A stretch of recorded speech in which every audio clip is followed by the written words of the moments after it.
সংবাদ সবাইকে স্বাগত জানাচ্ছি আমি ফিরোজ তোহা। শুরুতে সংবাদ শিরোনাম জানিয়ে দেব এই মুহূর্তে হাতে পাওয়া সর্বশেষ গুরুত্বপূর্ণ আপডেট বাংলা সংবাদ। শুরুতেই থাকছে গণসংহতি আন্দোলনের সমাবেশে পুলিশি বাধায় পণ্ড। এবারে জানাবো নির্বাচন কমিশন রাজদরবারের গোপাল ভাঁড়ে পরিণত হয়েছে বলে মন্তব্য করেছেন বিএনপি চেয়ারপারসনের উপদেষ্টা ও ঢাকা মহানগর দক্ষিণের আহ্বায়ক আব্দুস সালাম। জানাবো রাশেদ খান মেননের বাসায় 14 দলের কয়েকজন শীর্ষ নেতাদের বৈঠক। 14 দলের জোট নেতাদের সঙ্গে বৈঠকে বসতে যাচ্ছে আওয়ামী লীগ সভাপতি ও প্রধানমন্ত্রী শেখ হাসিনা। বৃহস্পতিবার প্রধানমন্ত্রীর সরকারি বাসভবন গণভবনে এ বৈঠক অনুষ্ঠিত হবার কথা রয়েছে। জোট নেত্রীর সঙ্গে বৈঠকের একদিন আগে নিজেদের মধ্যে আলাপ আলোচনা সেরে রাখলেন শরিক দলের কয়েকজন শীর্ষ নেতা। এদিকে দেশের আর্থিক খাতে চরম ঝুঁকি দেখছে বিএনপি। দেশের আর্থিক খাতে বৈদেশিক মুদ্রার রিজার্ভ অব্যাহত গতিতে হ্রাস পাওয়া, ডলার সংকট আরও তীব্র হওয়া, জিনিসপত্রের দাম অস্বাভাবিক বৃদ্ধির প্রেক্ষাপটে এমনটা মনে করছেন দলটির স্থায়ী কমিটি।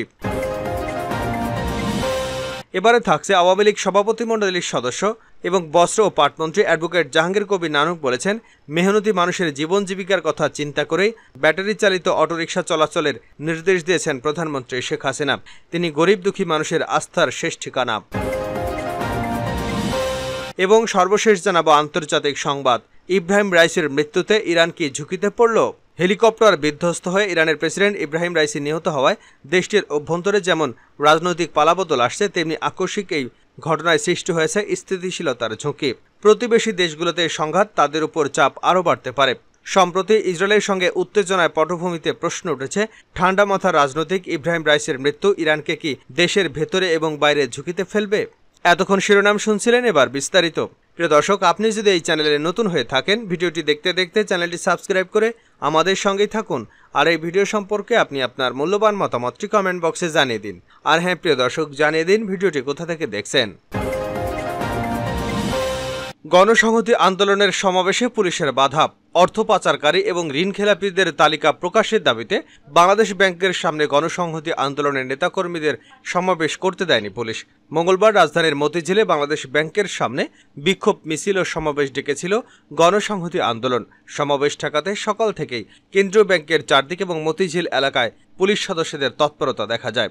বাংলাদেশ ব্যাংকের পূর্ব স্বায়ত্তশাসিত এবং জবাবদিহিতা নিশ্চিত করার দাবিতে দলের নেতাকর্মীরা মিছিল করে আরামবাগ থেকে বাংলাদেশ ব্যাংকের সামনে যেতে চাইলে শাপলা চত্বরের উত্তর দিক সংলগ্ন ফুটওভার ব্রিজের সামনে তাদের থামিয়ে দেয় আইনশৃঙ্খলা রক্ষাকারী বাহিনীর সদস্যরা। এ সময় পুলিশের সঙ্গে দলটির নেতাকর্মীদের ধস্তাধস্তি হয়।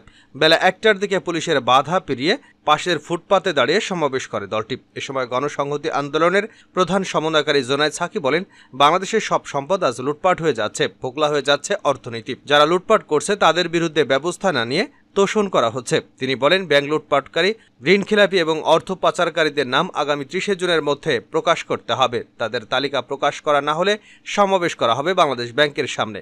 কেন্দ্রীয় ব্যাংক বলছে খেলাপি ঋণ 1,56,000 কোটি টাকা। বাস্তবে খেলাপি ঋণ 4 লাখ কোটি টাকারও বেশি, আর প্রকৃত খেলাপি ঋণ আরও বেশি। এক ব্যাংকের পরিচালক আর এক ব্যাংক থেকে ঋণ নিয়ে আর ফেরত দেয় না, কিন্তু তাদের খেলাপিও দেখানো হয় না। রিজার্ভ নিয়ে তিনি বলেন, এতদিন সরকার 48 বিলিয়ন রিজার্ভের বড়াই করত, এখন প্রকৃত রিজার্ভ নেমে এসেছে 13 বিলিয়ন ডলারে। যারা রপ্তানি করে অর্থ ফেরত আনছেন না, তাদের তালিকা প্রকাশ করার দাবি জানিয়েছেন তিনি। ব্যাংক বসে পড়লে আমানতকারী আর টাকা ফেরত পাবে না, বেতন হবে না কর্মচারীদের। এই পরিস্থিতি সামাল দিতে না পেরে এখন দুর্বল ব্যাংক একীভূত করা হচ্ছে, আবার একই ব্যক্তির হাতে একাধিক ব্যাংক দেওয়া হচ্ছে। এতে পরিস্থিতি আরও খারাপ হবে। নির্বাচন কমিশন রাজদরবারের গোপাল ভাঁড়ে পরিণত হয়েছে আব্দুস সালাম। বিএনপি চেয়ারপারসনের উপদেষ্টা ও ঢাকা মহানগর দক্ষিণের আহ্বায়ক আব্দুস সালাম বলেছেন, আমরা অনেক আগেই বলেছি বাংলাদেশের নির্বাচন ব্যবস্থা আর অবশিষ্ট নেই। এই নির্বাচন কমিশন রাজদরবারের গোপাল ভাঁড়ে পরিণত হয়েছে। মানুষ সরকারকে প্রত্যাখ্যান করে ভোট দিতে যায়নি, অথচ তারা বলছে ধান কাটার জন্য মানুষ ভোট দিতে যায়নি।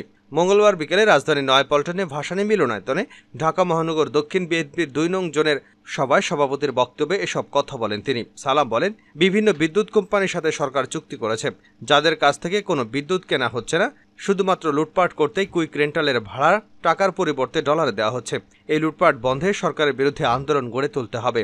তিনি বলেন, আওয়ামী লীগ সরকারের জনপ্রিয়তা এবং লজ্জা দিনে দিনে সমান হারে কমছে। একটি দল নিজের কর্মদোষে ধ্বংস এবং নিশ্চিহ্ন হওয়ার একটা বড় লক্ষণ। মানুষের স্বতঃস্ফূর্ত প্রত্যাখ্যানে এবারের প্রহসনমূলক উপজেলা নির্বাচন অতীতের সকল ইতিহাসকে ম্লান করে ফেলেছে মন্তব্য করে তিনি বলেন, মানুষের এই মৌন অনাস্থা একসময় বিক্ষোভের অগ্নি স্ফুলিঙ্গে পরিণত হবে। তিনি আরও বলেন, সরকার সারাক্ষণ অস্থিরতায় থাকে, এই বুঝি তাদের পতনের হুইচেল বেজে উঠল।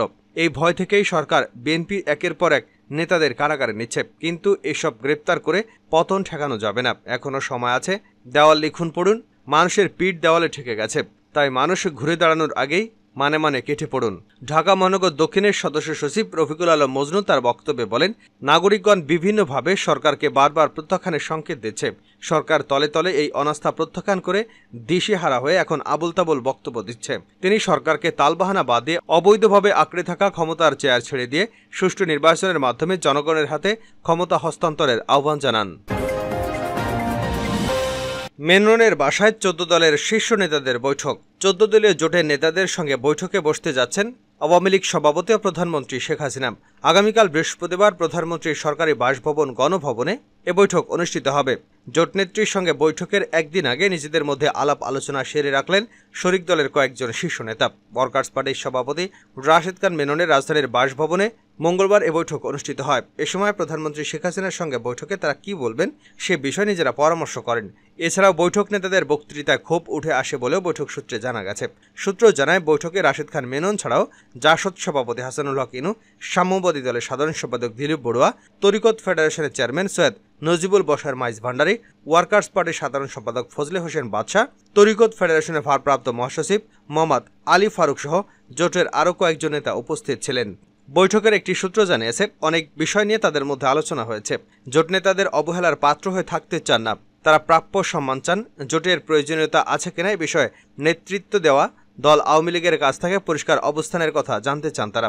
নিজেদের মধ্যে আলাপ আলোচনা এবং বিষয়গুলো সামনে এসেছে বলেও জানিয়েছে সূত্রটি। এরপর একটি সূত্র জানায়, বৈঠকে রাশেদ খান মেনন বলেন, নির্বাচনের আগে ও পরের অনেক কিছু নিয়েই কথা বলার আছে, সেগুলো আমরা বলবো। অন্যদিকে আহসানুল হক ইনু বলেন, রাজধানী সহ বিভিন্ন স্থানে জামাত মিছিল মিটিং করতে পারে, অনেক জায়গায় আমাদের মিছিল মিটিং করতে দেওয়া হয় না। সূত্র জানায়, বৈঠকে জোট রাখতে হলে শরিকদের সম্মান দিয়েই জোট রাখতে হবে বলে মন্তব্য করেন দিলীপ বড়ুয়া। তিনি বলেন, জোট থাকবে কিনা সেটা জোট প্রধান দলকেই ভাবতে হবে। জোট রাখা আমাদের চেয়ে তাদের বেশি প্রয়োজন। তারা রাখলে শরিকদের যথাযথ সম্মান দিয়ে রাখবে, না রাখলে সেটাও বলে দেবে। এ সময় সৈয়দ মুজিবুল বশার মাইজ ভান্ডারী বলেন, জোট আছে, জোট থাকবে।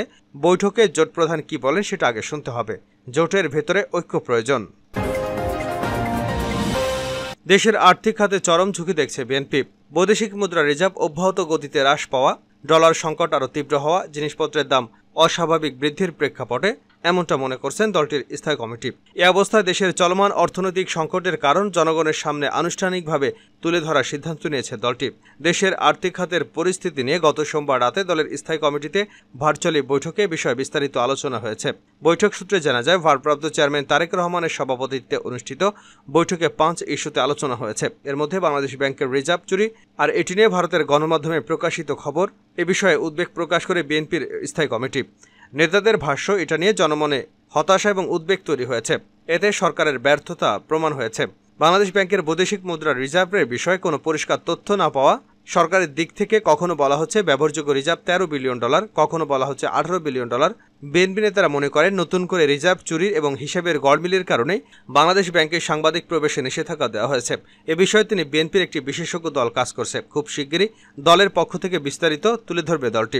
দেশের অর্থনৈতিক পরিস্থিতি নিয়ে স্থায়ী কমিটির নেতারা বৈঠকে বলেন, দেশের বর্তমান ব্যাপক ডলার সংকট চলছে। বাণিজ্যিক ব্যাংকগুলোর কাছে পর্যাপ্ত ডলার নেই, তাদের বাধ্য হয়ে খোলা বাজার থেকে ডলার কিনতে হচ্ছে।